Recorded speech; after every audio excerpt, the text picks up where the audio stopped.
नमस्कार दर्शक बंधु, जय जगन्नाथ। आसंतु जानिबा किपरि रहिबो अगस्ट मास मेष राशि लोकंक पई, किपरि प्रभाव पकाइबे आपणक क्यारियर, स्वास्थ्य, वैवाहिक जीवन, प्रेम संपर्क एवं पारिवारिक संपर्क रे ग्रह मानकर गोचर किपरि फलाफल देव आपणकु एही अगस्ट मास रे।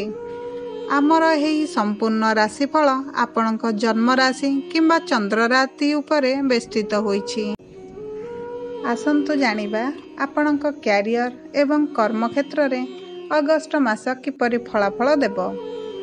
क्यारियर दृष्टिकोणरू एही मास आपणक पई अनुकूल हेबो बोली संभावना रहिछि।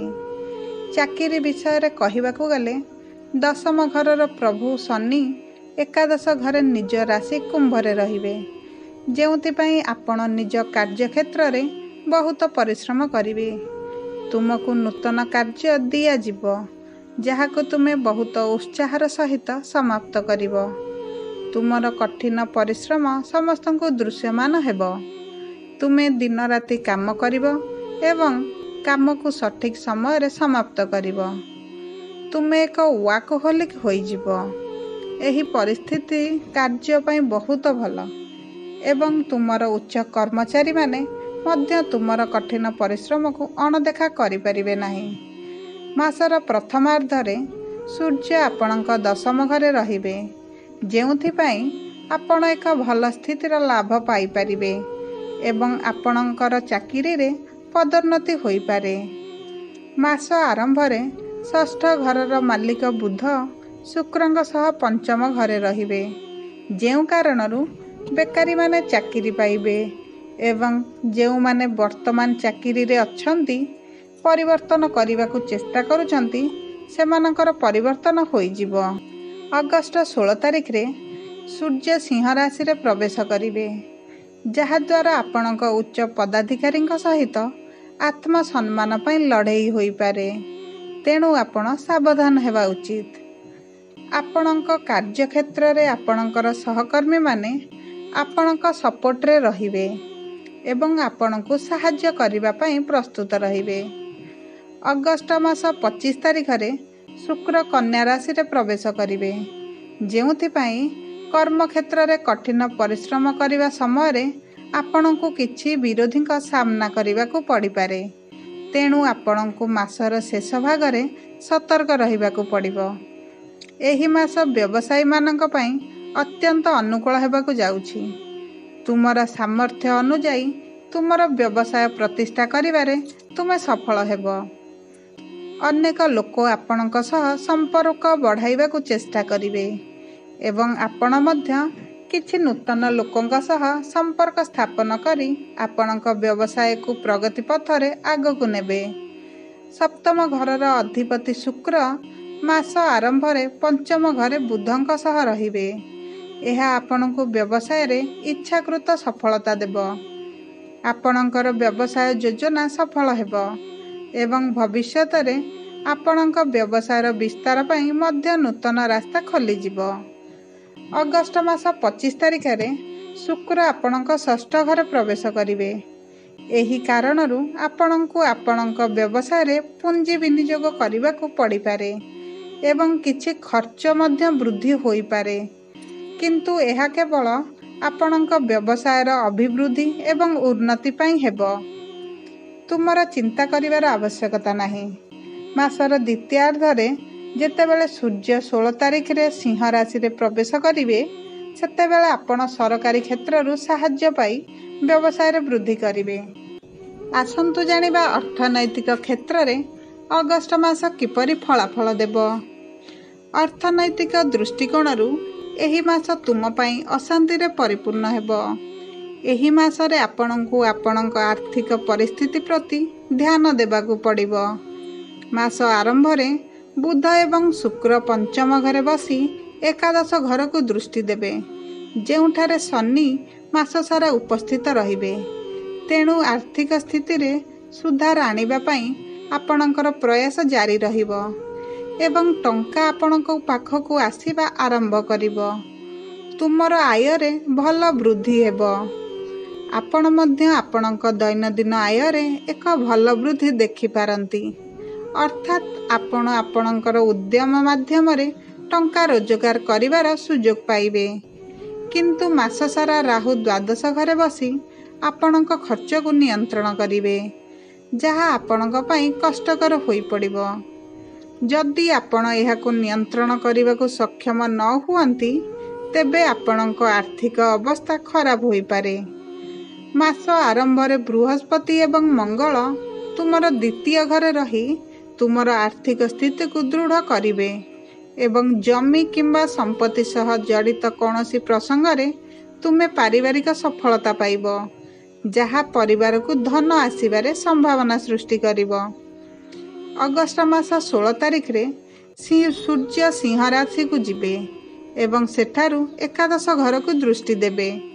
ଏହି କାରଣରୁ ଆପଣ ଭଲ ଆର୍ଥିକ ଆୟ ପାଇପାରନ୍ତି ଏବଂ ସରକାରୀ କ୍ଷେତ୍ରରୁ ମଧ୍ୟ ଲାଭ ହେବାର ସମ୍ଭାବନା ରହିଛି। ବ୍ୟବସାୟ କରୁଥିବା ଲୋକଙ୍କର ବ୍ୟବସାୟରୁ ଲାଭ ପାଇବା ପାଇଁ ଭଲ ସମ୍ଭାବନା ରହିଛି। ଆର୍ଥିକ ପରିସ୍ଥିତି ଅଧିକ ଖରାପ ହେବ ନାହିଁ, କିନ୍ତୁ ତୁମର ଖର୍ଚ୍ଚକୁ ନିୟନ୍ତ୍ରଣରେ ରଖିବାକୁ ପଡ଼ିପାରେ। ଆସନ୍ତୁ ଜାଣିବା ଅଗଷ୍ଟ ମାସରେ କିପରି ରହିବ ଆପଣଙ୍କ ସ୍ୱାସ୍ଥ୍ୟ। ଏହି ମାସ ସ୍ୱାସ୍ଥ୍ୟ ଦୃଷ୍ଟିକୋଣରୁ ଆପଣଙ୍କର ସମ୍ପୂର୍ଣ୍ଣ ଧ୍ୟାନ ଆବଶ୍ୟକ କରୁଛି। ମାସ ଆରମ୍ଭରେ ତୁମ ରାଶିର ଅଧିପତି ମଙ୍ଗଳ ତୁମର ଦ୍ୱିତୀୟ ଘରେ ଏକ ଦୃଢ଼ ସ୍ଥିତିରେ ରହିବେ ଏବଂ ଅଗଷ୍ଟ ମାସ 26 ତାରିଖରେ ତୁମର ତୃତୀୟ ଘରକୁ ଗୋଚର କରିବେ, ଯାହା ତୁମର ସ୍ୱାସ୍ଥ୍ୟରେ ଭଲ ଉନ୍ନତି ଆଣିବ। ତୁମର ରୋଗ ପ୍ରତିରୋଧକ ଶକ୍ତି ବୃଦ୍ଧି ପାଇବ, କିନ୍ତୁ ତୁମର ରାଶି ଉପରେ ଏକାଦଶ ଘରେ ବସିଥିବା ଶନିଙ୍କ ଦୃଷ୍ଟିକୋଣରୁ କିଛି ସ୍ୱାସ୍ଥ୍ୟ ସମସ୍ୟା ଆପଣଙ୍କୁ ସମୟ ସମୟରେ ଅସୁବିଧାରେ ପକାଇପାରେ। ଏହା ବ୍ୟତୀତ ଷଷ୍ଠ ଘରେ କେତୁଙ୍କ ଉପସ୍ଥିତି ଏବଂ ଦ୍ୱାଦଶ ଘରେ ରାହୁଙ୍କ ଉପସ୍ଥିତି ଆପଣଙ୍କୁ ନିଜ ପ୍ରତି ଅସାବଧାନତା କରାଇପାରେ। ତୁମର ଏହି ବେପରୁଆ ମନୋଭାବ ତୁମର ସ୍ୱାସ୍ଥ୍ୟ ସମସ୍ୟାର ଏକ ପ୍ରମୁଖ କାରଣ ମଧ୍ୟ ହୋଇପାରେ। ତେଣୁ ତୁମେ ଏହି ସମୟ ମଧ୍ୟରେ ସ୍ୱାସ୍ଥ୍ୟ ସମ୍ବନ୍ଧୀୟ ସମସ୍ୟା ପ୍ରତି ବିଶେଷ ଧ୍ୟାନ ଦେବା ଉଚିତ। ଯଦି କିଛି ସ୍ୱାସ୍ଥ୍ୟଗତ ସମସ୍ୟା ଦେଖାଯାଏ, ତୁରନ୍ତ ଡାକ୍ତରୀ ପରୀକ୍ଷା କରାଇ ନିଅନ୍ତୁ।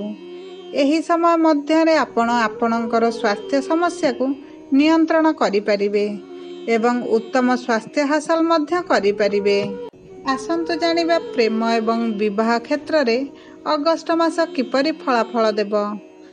ପ୍ରେମ ଏବଂ ବିବାହ ସମ୍ପର୍କ ଦୃଷ୍ଟିକୋଣରୁ ଏହି ମାସ ଆରମ୍ଭରେ ବୁଧ ଏବଂ ଶୁକ୍ର ପଞ୍ଚମ ଘରେ ଉପସ୍ଥିତ ରହିବେ ଏବଂ ତୁମ ପ୍ରେମୀ ଜୀବନରେ ଖୁସି ଆଣିଦେବେ। ଆପଣଙ୍କ ସମ୍ପର୍କରେ ରୋମାନ୍ସ ବୃଦ୍ଧି ପାଇବ ଏବଂ ପ୍ରେମ ଜୀବନକୁ ଉପଭୋଗ କରିବେ। ପରସ୍ପରର ହୃଦୟରେ ସ୍ଥାନ ସୃଷ୍ଟି କରିବେ ଏବଂ ପରସ୍ପର ପାଇଁ ନୂତନ ଉପହାର ଆଣିବେ। ଏକାଠି ବାହାରକୁ ବୁଲିଯିବାକୁ କିମ୍ବା ଚଳଚ୍ଚିତ୍ର ଦେଖିବା ଭଳି ରୋମାଣ୍ଟିକ୍ କାର୍ଯ୍ୟ ବାରମ୍ବାର କରିବେ। ଆପଣ ପରସ୍ପରଙ୍କ ସହିତ ଅଧିକ ସମୟ ବିତାଇବେ, ଏହା ଆପଣଙ୍କ ସମ୍ପର୍କକୁ ମଜବୁତ କରିବ। ଶନି ଆପଣଙ୍କୁ ସମୟ ସମୟରେ ପରୀକ୍ଷା କରିବେ, ତଥାପି ଆପଣଙ୍କ ସମ୍ପର୍କରେ ସୁରୁଖୁରୁରେ ଚାଲିବ। ଅଗଷ୍ଟ ମାସ 16 ତାରିଖରେ ସୂର୍ଯ୍ୟ ଆପଣଙ୍କ ପଞ୍ଚମ ଘରେ ପ୍ରବେଶ କରିବେ। ଏହି ସମୟ ଆପଣଙ୍କ ପ୍ରିୟଜନଙ୍କ ପାଇଁ ଅତ୍ୟନ୍ତ ଅନୁକୂଳ ରହିବ। ଯଦି ଆପଣଙ୍କ ସାଥୀ ଏକ ବଡ଼ ଚାକିରି ଖୋଜୁଛନ୍ତି କିମ୍ବା କୌଣସି ସରକାରୀ ସେବା ପାଇଁ ଏକ ପ୍ରତିଯୋଗିତାମୂଳକ ପରୀକ୍ଷା ଦେଉଛନ୍ତି, ତେବେ ସେମାନେ ଏହି ଅବଧି ମଧ୍ୟରେ ବଡ଼ ସଫଳତା ପାଇବେ। ଯଦିଓ ଏହି ଅବଧି ମଧ୍ୟରେ ଆପଣଙ୍କର ସମ୍ପର୍କରେ ଇଗୋକୁ କେନ୍ଦ୍ର କରି କୌଣସି ଦ୍ୱନ୍ଦ୍ୱ ହେବାର ସମ୍ଭାବନା ଅଛି, ତଥାପି ତୁମେ ତୁମର ସମ୍ପର୍କକୁ ବଞ୍ଚାଇ ପାରିବ। ତେଣୁ ସ୍ନେହପୂର୍ଣ୍ଣ ଆଚରଣ କରନ୍ତୁ ଏବଂ ତୁମର ପ୍ରିୟଙ୍କୁ ସମ୍ମାନ ଦିଅନ୍ତୁ। ଯଦି ଆମେ ବିବାହିତ ଦମ୍ପତିଙ୍କ ବିଷୟରେ ଆଲୋଚନା କରୁ, ତେବେ ମାସ ଆରମ୍ଭରେ ସପ୍ତମ ଘରର ପ୍ରଭୁ ଶୁକ୍ର ବୁଧଙ୍କ ସହିତ ପଞ୍ଚମ ଘରେ ବସିଥିବାର ଦେଖାଯିବ ଏବଂ ତୁମର ବିବାହିତ ଜୀବନରେ ପ୍ରେମର ରସ ମିଶାଇବେ। ତୁମେ ଏବଂ ତୁମର ଜୀବନସାଥୀଙ୍କ ମଧ୍ୟରେ ପ୍ରେମ ଏବଂ ରୋମାନ୍ସ ରହିବ ଏବଂ ପରସ୍ପର ପ୍ରତି ପ୍ରେମ ଭାବନା ବଢ଼ିବ। ତୁମେ ତୁମ ଜୀବନରେ ଜଣେ ଆଦର୍ଶ ସ୍ୱାମୀ ଏବଂ ସ୍ତ୍ରୀ ଭାବରେ ଆଗକୁ ବଢ଼ିବ। ଯଦି କିଛି ପୁରୁଣା ସମସ୍ୟା ଆପଣଙ୍କ ସମ୍ପର୍କରେ ପୂର୍ବରୁ ଚାଲି ଆସୁଛି, ସେଗୁଡ଼ିକ ମଧ୍ୟ ହ୍ରାସ ପାଇବ। ଏବଂ ଆପଣଙ୍କୁ କିଛି ଲୁଚାଇବାକୁ ପଡ଼ିବ ନାହିଁ। ସବୁ ପରେ ଯଦି କିଛି ସମସ୍ୟା ରହିଯାଏ, ତୁମେ ପରସ୍ପରକୁ ସ୍ପଷ୍ଟ ଭାବରେ କହିବ, ଯାହା ତୁମ ମଧ୍ୟରେ ଦୂରତା ହ୍ରାସ କରିବ ଏବଂ ତୁମେ ଖୁସିରେ ରହିବ। ମାସର ଦ୍ୱିତୀୟାର୍ଦ୍ଧରେ ଅଗଷ୍ଟ ମାସ 25 ତାରିଖରେ ଶୁକ୍ର କନ୍ୟା ରାଶିରେ ଷଷ୍ଠ ଘରେ ପ୍ରବେଶ କରିବେ, ଯେଉଁଥିରେ କେତୁ ପୂର୍ବରୁ ବସିଛନ୍ତି। ଏହି ଅବଧି ମଧ୍ୟରେ ତୁମକୁ ତୁମ ସାଥୀଙ୍କ ପାଇଁ ବହୁତ ଖର୍ଚ୍ଚ କରିବାକୁ ପଡ଼ିପାରେ। କେତେକ ଖର୍ଚ୍ଚ ସେମାନଙ୍କ ସପିଂ ପାଇଁ ଖର୍ଚ୍ଚ ହୋଇପାରେ ଏବଂ କେତେକ ସେମାନଙ୍କ ସ୍ୱାସ୍ଥ୍ୟ ପାଇଁ ମଧ୍ୟ ଖର୍ଚ୍ଚ କରିବାକୁ ପଡ଼ିପାରେ। ସ୍ୱାସ୍ଥ୍ୟ ସମସ୍ୟା ସେମାନଙ୍କୁ ଅସୁବିଧାରେ ପକାଇପାରେ। ଏହା ଆପଣଙ୍କ ବିବାହିତ ଜୀବନରେ କିଛି ଟେନସନ୍ ବଢ଼ାଇପାରେ। ତେଣୁ ଏହି ସମୟ ମଧ୍ୟରେ ସତର୍କ ରହିବା ଭଲ ହେବ। ଆସନ୍ତୁ ଜାଣିବା ଅଗଷ୍ଟ ମାସରେ କିପରି ରହିବ ଆପଣଙ୍କ ପାରିବାରିକ ସମ୍ପର୍କ। ପାରିବାରିକ ଜୀବନରେ ଏହି ମାସ ମଧ୍ୟମ ଫଳ ଦେବ ବୋଲି ଏକ ଦୃଢ଼ ସମ୍ଭାବନା ରହିଛି। ଦ୍ୱିତୀୟ ଘରର ଅଧିପତି ଶୁକ୍ର ମାସ ଆରମ୍ଭରେ ପଞ୍ଚମ ଘରେ ବୁଧଙ୍କ ସହିତ ଉପସ୍ଥିତ ରହିବେ, ଯେଉଁ କାରଣରୁ ପାରିବାରିକ ଜୀବନରେ ସୁଖ ଅନୁଭବ କରିବେ ଏବଂ ପାରସ୍ପରିକ ପ୍ରେମ ବୃଦ୍ଧି ପାଇବ। କିନ୍ତୁ ଦ୍ୱିତୀୟ ଘରେ ଦେବଗୁରୁ ବୃହସ୍ପତିଙ୍କ ସହ ମଙ୍ଗଳଙ୍କର ସ୍ଥିତି ସ୍ଥାନିତ ହେବ, ଯାହାକି ଜମି ସମ୍ବନ୍ଧୀୟ ପ୍ରସଙ୍ଗରେ ପାରିବାରିକ ନିଷ୍ପତ୍ତି ନେବାର ସମୟ ହେବ। ପରିବାରର ସଦସ୍ୟମାନେ ଏକ ପୁରୁଣା ସମ୍ପତ୍ତି ବିକ୍ରୟ କରିବାକୁ ଚିନ୍ତା କରିପାରନ୍ତି। ଏଥିରେ ଆପଣଙ୍କର କ'ଣ ମତାମତ ରହିଛି ପଚରାଯାଇପାରେ, ତେଣୁ ଏହା ଏକ ଗମ୍ଭୀର ପ୍ରସଙ୍ଗ ହୋଇପାରେ। ଆପଣଙ୍କୁ ସାବଧାନ ରହିବାକୁ ପଡ଼ିବ।